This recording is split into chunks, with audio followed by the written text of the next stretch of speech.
Lakshmi Srinivasa jewelleries proprietors Duggi Srinivasarao, Duggi Abhinay, IT hub ఎదురుగా Illandu cross road, Khammam.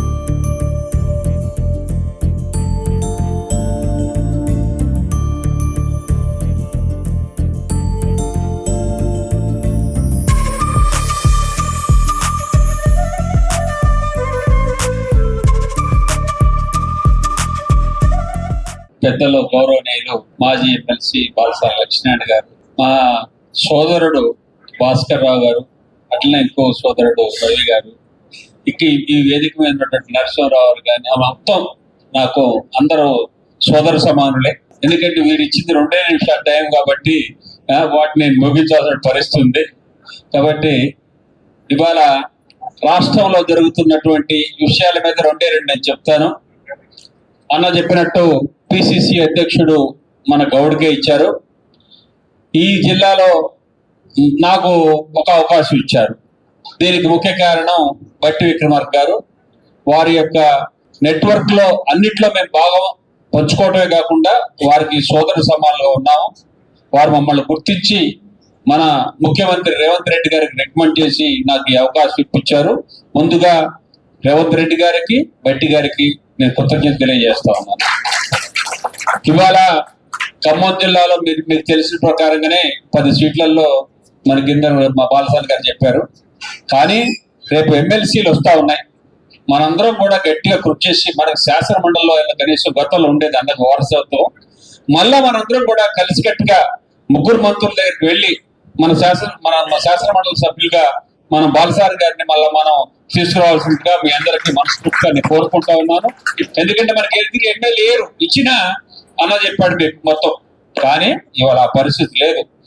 కులగణన జరిగిన తర్వాత ఎన్నో మార్పులు వస్తాయి. చూడండి, మీరు కావాలంటే శాసించేది శాసించబోయేది బీసీలమే. మీరు గుర్తుంచుకోండి. మీరు ఎవరు అధైర్యపడాల్సిన అవసరం లేదు. ఈ కులగణన మన ఖమ్మం జిల్లాలో 54% ఉంది బీసీలు. ఇది ఏ పార్టీయో ఎవరు ఇవ్వాల్సిన అవసరం లేదు. మనకి మనం సెల్ఫ్ సాటిస్ఫాక్షన్ ఇక్కడ వచ్చినట్టయితే వాళ్లే ఇస్తారు మనకి సీట్లు. చూడండి, మీరు కావాలంటే ఈ 3 సీట్లు కదా, ఇంకా 2 సీట్లు పెరుగుతున్నాయి ఖమ్మం జిల్లాలో. మన పార్లమెంట్ కాన్స్టిట్యూన్సీకి 2 అసెంబ్లీలు పెరుగుతూ ఉన్నాయి. గతంలో పానుగంటి పిచ్చయ్య గారు కానీ, అన్న కానీ, వంగ సీతారామయ్య గారు, వీళ్ళందరూ కూడా మన కాంగ్రెస్ పార్టీలో పెద్దలు చేశారు. కానీ ఇవాళ మనకి శాసన మండలిలో కానీ శాసనసభలో కానీ మనకి అవకాశం గతంలో అన్నకుంది.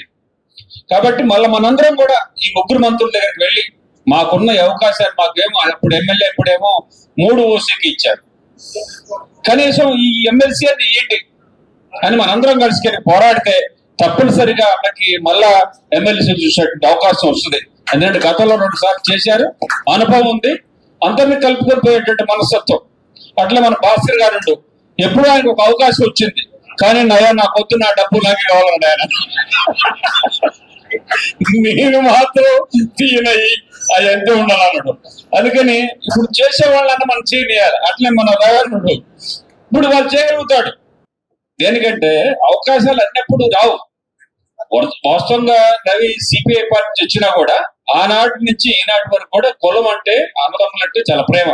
వస్తే మన వాళ్ళకి భోజనం పెట్టాలా. ప్రతి ఒక్కళ్ళు మనకు కోరుకోవాల్సింది ఒకటే, ఇక్కడ ఉన్నటువంటి అందరూ మా సోదరులే. మీ అందరికి నేను ఎంతో రుణపడి ఉంటాను. ఖమ్మం జిల్లాలో మన ఖమ్మంలో మనం వీళ్ళందరూ కలుసుకున్నాం అంటే చాలా సంతోషంగా ఉంది. ఈ సంతోషాన్ని రేపు అన్నకి ఎమ్మెల్సీ ఇచ్చేదాన్ని మనం ప్రయత్నం చేద్దాం. దీనిలో తప్పనిసరిగా మనం సఫలీకృతం అవుతాం. ఎందుకంటే అవకాశాలు ఇంకా చాలా మందికి రావాలి మన దగ్గర. ఈ లెక్క ప్రకారం, దామేష ప్రకారం 50% మంది మనకు ప్రజాప్రతినిధులు ఉండాల్సిన అవసరం ఉంది. రేపు వచ్చేటువంటి ఎమ్మెల్సీ మన స్థానిక సంస్థల ఎన్నికల్లో జడ్పీ కూడా బీసీ కావచ్చు, అవకాశాలు ఉన్నాయి. ఎందుకంటే ఎస్సీ ఆల్రెడీ అయిపోయింది కాబట్టి బీసీకి అవకాశాలు ఉన్నాయి నెక్స్ట్. అట్లనే మున్సిపల్స్, గ్రామ పంచాయతీలు, ఎంపీటీసీలు, జడ్పీటీసీలు మీరందరూ కూడా మన దగ్గర డబ్బులు లేవని ఆధారపడాల్సినటువంటి అవసరం లేదు. వాళ్ళు చాలా బ్రహ్మాండంగా మన వాళ్ళు ఉన్నారు.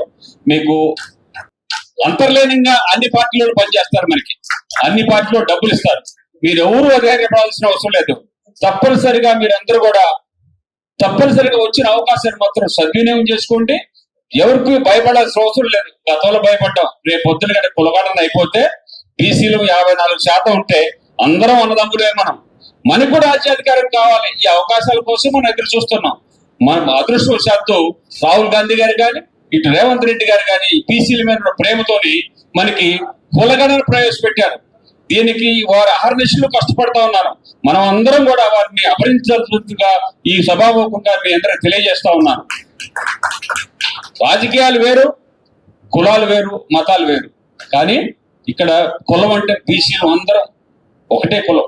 వాస్తవంగా వృత్తిపరంగా మనం అందరం కూడా మనం కళ్ళు గీసుకుంటున్నాం. వేరే వాళ్ళు కుండలు చేసుకుంటున్నారు, ఇంకోళ్ళు బట్టలు తుక్కుతున్నారు, ఇంకోళ్ళు కటింగ్ చేసుకుంటున్నారు. కానీ మనందరం కూడా గ్రామాల్లో మన లేని ఏమి లేదు. ఏ గ్రామాలను చూసినా 50% పైన మన ఖమ్మం జిల్లాలో. మీరందరూ అందరినీ కలుపుకొని అందరితో కలిసి మనం ప్రయాణం చేస్తే ఎన్ని జనరల్ సీట్లున్నా అన్ని మన చేతికి వస్తాయి. మందే రాజ్యాధికారం అవుతుంది. చూడండి, మీరు కావండి, కులగణన తర్వాత తెలంగాణలో విప్లవాత్మకమైన మార్పు వస్తుంది. అంటే మనకింత ఆస్తి మన జేబులో 10 రూపాయలు ఉన్నాయి, 9 రూపాయలు ఖర్చు పెట్టుకుంటాం. అట్లనే మన దగ్గర 54 మంది మన వాళ్ళు ఉన్నప్పుడు ఎవరూ భయపడరు. మీరు ఒక్కడే గుర్తు, డబ్బులు లేవన్నారు మా తమ్ముడు నువ్వు సత్యనారాయణ మూడంత ఆస్తిపరుడు, నిలబెట్టగలుగుతున్నాం, చెప్తున్నా. ఇట్లా భాస్కర్ మన దాంట్లో కూడా చాలా మంది ఉన్నారు. మనకు వేరే పార్టీ వాళ్ళతో నాకు ఇందాక చెప్పాడు అన్న, చాలా మంది మనకు సాయం చేసేవాళ్ళు ఉన్నారు.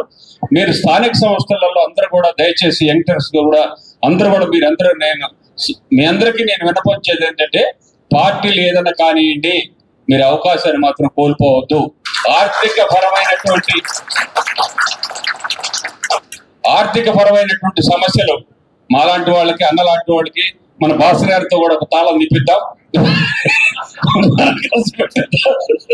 ఖర్చు పెట్టిద్దాం, తాళం నిప్పించి ఖర్చు పెట్టిద్దాం. మీరేం భయపడద్దు, మేము ఉన్నాం మీ ముందు.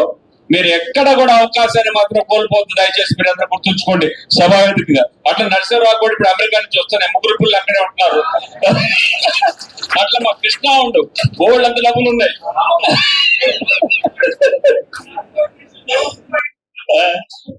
నేనేంటంటే అందరూ కూడా ఇక్కడ ఉన్నటువంటి వాళ్ళందరూ కూడా యమాహిమిలే. మీకు అందరికి అవకాశం ఇస్తే మీరే ఇస్తారు, నాకు తెలుసది. కానీ అవకాశం కోసం మనం ప్రయత్నం చేయాలి తప్ప అవకాశం దాని మీద నడుచుస్తాను అనుకోవద్దు. అవకాశం కోసం పోటీ పడాలి మనందరం. ఇప్పటికే మీకు చాలా అత్యంతం అయిపోయింది కాబట్టి నాకు ఎక్కువ అవకాశం ఎందుకు లేదంటే, లాయర్లు, డాక్టర్లు, ఇంజనీర్లు అందరూ కూడా మన వాళ్ళు ఉన్నారు. వాళ్ళే అని చెప్పారు, నేను చెప్పేది మిగిలేదు. కాబట్టి అట్లే ఉపాధ్యాయులు వీళ్ళందరూ కూడా చెప్పాల్సినట్టు చెప్పారు, నాకేం మిగల్చలేదు ఏనా. కాబట్టి మీరందరూ నాకు ఈ రకమైనటువంటి మంచి అవకాశాన్ని ఇచ్చి మీ సోదరుడిగా నన్ను స్వీకరిస్తున్నందుకు మీ అందరికీ సదా నేను ఎన్నవేళలా నా వంతు సాయంగా మీరు ఎప్పుడు ఎక్కడ నన్ను పిలిచినా తప్పనిసరిగా మీకు అందుబాటులో ఉంటాను. మీరు ఏమి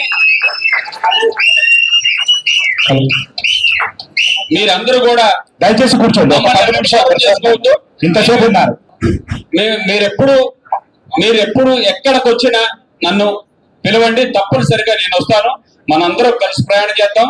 ప్రయాణం చేసే దాంట్లో ముందు అన్న కోసం ప్రయాణం చేద్దాం. ఎందుకంటే టైం అయింది, దగ్గర ఉంది. మార్చిలో ఉన్నాయి ఎమ్మెల్సీలు. మనందరం ప్రయత్నం చేద్దాం. మన గౌడ కులం తరఫున ప్రయత్నం చేద్దాం, దాంట్లో తప్పే లేదు. ఇప్పుడు గౌడ్స్ లో ఎవరు లేరు కదా, అందుకని దయచేసి ఇంకా క్లోజ్ అవ్వలేదు, ఒక 2 నిమిషాలు ఆగండి. గజమాలతో మన గౌడ సంఘం పెద్దలు సత్కరిస్తారు. అనంతరం ప్రతి ఒక్కరు కూడా ఇండివిజువల్ గా వచ్చి సత్కరించవచ్చు. దయచేసి ఇప్పటి వరకు కూడా ఎంతో ఉత్సాహంగా ఎదురు చూస్తున్నటువంటి సన్మాన కార్యక్రమం